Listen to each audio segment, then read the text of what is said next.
Alright, so a super quick hint for problem 2315. So in this problem you're asked to calculate the flux directly and then it asks you what is the charge enclosed inside this cube.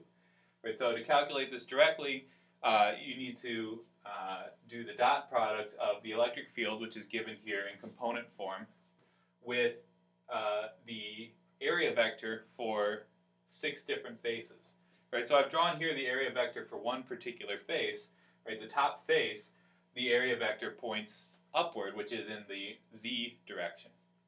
Right, so if I take the dot product of the electric field with any two vectors, what that means is you take the x component of the E times the x component of A, plus the y component of E times the y component of A, plus the z component of E times the z component of A.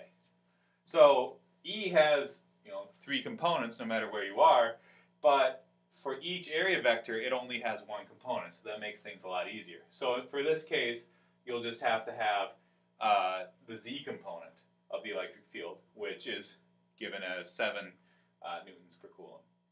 Right, so that only tells you the direction that it points. Right, so you're given that each of these sides, I believe, was 4 square meters.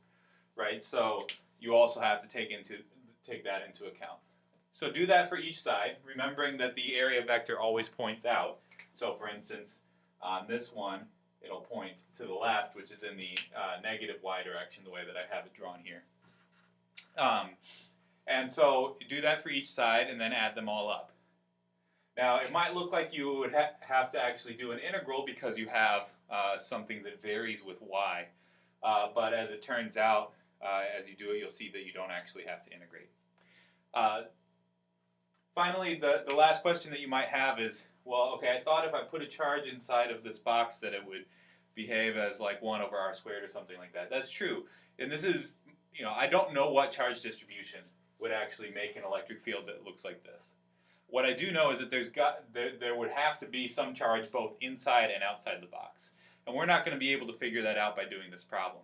But what we will be able to figure out is how much charge would be within the cube.